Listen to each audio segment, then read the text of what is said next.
Premise, the second date update is you go on a date, you get blown off. And this is, of course, after a date that you thought was going rather well. And then suddenly you never hear from this person again, form of ghosting or sometimes curving. Morgan joins us now. Morgan, good morning. Welcome to the Jeff and Jen Morning Show. How are you? Doing good. How are you guys?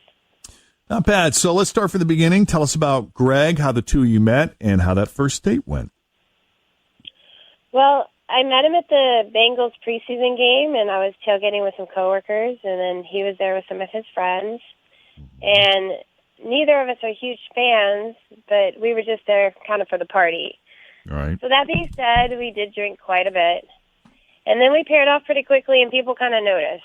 And this is we're still at tailgating. We haven't even headed into Paul Brown yet, right? Right. So okay. we just, at that point, started to pair off, and people just kind of noticed that we were hanging out together at the tailgate, and it's kind of a nightmare because you have all your coworkers watching, you work it, and it's just kind of odd, but whatever. So we exchanged numbers and then started talking and then made plans to go out to dinner. Nice. Yeah, but here's the thing. I'm not a big dater. I did that online thing for a while, and it was awful. And I don't know, I'm just a bit shy and awkward when it comes to just meeting guys out in public. So it was like, it was amazing. It was a really big deal for me that we got along and hit it off like that. Yeah, that's good. And it was actually pretty easy. So I was thinking that there was something, really right about it. Sure. So how'd the date go? Well, we have a ton in common, and we agreed on a lot of things, and we're into the same stuff. We laughed a lot. What'd you guys do? We just went to dinner, and then we went back and watched some TV, and that was about it. Any funny business? Were you just watching TV? Did you really? Like, were you really watching TV, or? No, we were watching TV, and we were laughing a lot and getting along great, and then it was just like a hug and kiss at the end of our date, and everything seemed fine. And how'd the hug and kiss feel? Natural. It felt great. Normal. Nothing awkward? No awkward tension I or didn't think body anything language? was awkward at all. Okay. I thought he was perfect. All right. That's high praise. And then did you ever follow up with a text, or were you just kind of waiting to hear from him and it never happened? I sent him a couple texts. There's been no response. Nothing. And I've been calling him. All right. So, Morgan, do you have any theories? Like, did you get a sense from hanging out with this guy that maybe he had other side action going on, or has he recently come out of a relationship? I asked him about that, and he didn't. He said he hadn't been. He'd been single for a while. All right. What about you guys? Any questions? I don't think so. Yeah, I don't know why I'm kind of getting a weird vibe. I just am feeling I thought we had a really strong connection. Yeah. All right. Well, then I'll tell you what, Morgan, we're going to take a break here, but when we come back, we're going to try to call Greg on your behalf. So sit tight. I'll put you on hold. Fritz will get Greg's phone number from you. And when we come back from the break, we'll give him a call and see what he has to say about Morgan and his date with her. Coming up next with Jeff and Jen here at Cincinnati's Q102. All right, so Morgan met this guy, Greg, at one of the Bengals preseason games recently. They were out tailgating, and these were two separate groups of people, I guess, that just happened to be by each other. And you know how crowds tend to bleed, and you're out having a good time, and you're drinking, and these two seemed to hit it off. And it wasn't long before they kind of paired off. What's interesting about Morgan is she is not into the contrived dating scene. She tried online dating and didn't really work out for her. And she admits that she's a bit shy and sometimes uncomfortable in her own skin. So dating has never been an easy thing for her. So because this friendship sort of unfolded naturally, she was open to exchanging phone numbers with him and getting together with him and going on a real date. She said it went fantastic. They had a lot in common. After the restaurant date, they ended up going back to his place, just hanging, watching television. I guess no monkey business went on, right? You said, Morgan, I want to make sure I got that clear. You just hung out, watched television, right? Yeah. She didn't stay all night because she brought her own car, so she was able to leave on her own. But when she left, I believe, Morgan, you said there was a very natural feeling hug and kiss, and that was the last time you saw of him, correct? Correct. She's only sent out a couple of texts just to follow up and say, hey, but he's not responded. So unless there's anything else, we're going to call Greg. You ready, Morgan? Ready. We're going to hear straight from the horse's mouth.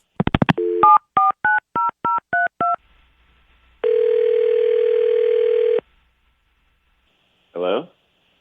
Hi, can we speak to Greg, please? This is Greg. It's Jeff and Jen at Q102 Radio. How are you? No. I already know where this is going, and I don't want to. Can you just skip me and go on to the next guy? No. Please. Please. This is just too awkward. Well, I got to tell you, Greg, what I find fascinating about these second date updates whenever we do them is the contrast between the account of the date from the person who's calling, and in this case, it's Morgan, which I suspect you already know, and the reaction we sometimes get from guys like you when we call them up.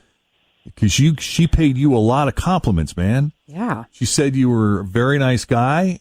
She said you sort of penetrated her shell in a way that was very disarming. Really? I didn't realize. Well, that's one way of putting it, but this is not someone who is into contrived dating, and she said she felt so natural and comfortable with you that she was open to going out with you. And then you have this great dinner, and you don't seem like you're in a hurry to get out of there. She goes back to your place. You guys watch TV. So what happened between dinner and when she left your place that's got you hiding from her? Well, that's all very kind of her to say, but first of all, there's a couple errors in there. What all did she tell you? Did she say that she came to my place? I went to her place, and did she say that I spent the night? What? No, unless I screwed this up, and Morgan is on the line here to correct me if I'm wrong. She said that she went back to your place to watch TV for a while, and then and then you did not sleep together, and that she left your place, and you guys had a very natural feeling, hug and a kiss, and that was the last she'd ever seen or heard from you. Is that incorrect? Well, she left that part out. I was that we met at the Bengals game. That was great. The dinner was great. We had some good conversation. It all changed though when I got to her place. Okay. It just got very uncomfortable. Do you guys watch The Bachelor in Paradise? I do. Yeah. I haven't seen it. Well, Annalise on that show, she's like every guy she went out with, every couple minutes she'd be like, "We have such a connection, and this feels so right. You must be my person." Well, that was her. It was just full on in a way that just felt really forced and kind of creepy. She kept saying stuff like that all night. To you, about you. Yeah, you kind of start to tilt your head like, you don't even know me very well. I mean, this has been fun, but you don't know me. Like, okay, we're still getting to know each other, and it just, I don't know, it just sort of sent me, I don't know. Just made you a little skittish. Yeah. Yeah, Jeff, you need to meet Anna Lee on Bachelor in Paradise. What is she like? Like it's like it's happened with several different guys. It's like every single guy she spends more than 15 minutes with, she's like, "Oh, we have this incredible connection. I've never connected with anybody like this before. I think he might be my person. I think we're more connected than any other couple on the island. I think he might be the one." And it's like that with every person. single, like to the point where it's almost kind of sad. She looks desperate. Yeah. Okay. I haven't seen the show. I've only seen bits and pieces of it. I haven't gotten to know any of the characters. But Morgan, whether you watch the show or not, based on what Greg is saying about you and this comparison between this girl on Bachelor in Paradise, does any of this make sense for you? No, that's not the reason, because he was right there with me, and he even said it a few times, so he's lying. It's something else. He just doesn't want to admit it. Man up. You've already told the world I slept with you on the first date, so why not just go for it? I can take it. Wait, I'm sorry. Did you say that you did sleep with him? Yes, He's already told you that. I think that she was trying not to. She wasn't going to tell us that they slept together, and then he came out and said they did. I just wanted to know why he's not calling me back. Well, Greg, is there something to what Morgan is saying? Is there another component of this? Go ahead, man up. You've already told the world I slept with you, so why not just go for it? I can take it. Really? Okay. Well, Oh, boy. Hey, guys, have you ever heard of litter? That's all it took to kill it for me. Oh, jeez. What is it called? Jennifer, don't make him say it again. Litter. Really? You, loser. Okay. Morgan's gone. Wow. All right. Well, that's not a term I ever thought I would hear on the radio. I'm familiar with it. Is it real, or were you just saying that because you knew that would get her to stop? Oh no, that's real. That's real. If that wasn't, like, if that didn't happen, were you really that put off by her whole, like, hey, we have this connection, or was that just you were trying to? You know, I was. It kind of felt like everything. You know, when you. I mean, I had a great time with her, but when it starts to be, when someone starts to just like really be complimentary and it's overboard, they start to feel a little psycho. And I think that, you know, people love the chase, a little bit of the chase. You want to feel like you're earning it a little bit. Mm-hmm. I don't know if maybe that's my own bad, but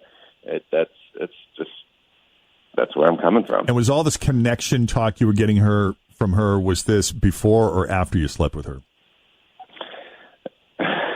Well, it was before. Of course it was. All right. Yeah. Greg, we appreciate you hanging in there and taking the call. Thanks, guys. I guess right. I won't be getting any more texts from her, I'm sure. Yeah, Doesn't I sound think like you're it. done. All right, buddy. Thanks for coming on Second Date Update. Take care. Bye-bye. Okay. If you need us for a second date update, all you have to do is send us an email, Jeff and Jen at WKRQ.com. Thanks for listening to the Q102 Jeff and Jen Morning Show podcast, brought to you by CVG Airport. Fly healthy through CVG. For more information, go to CVG Airport /fly healthy.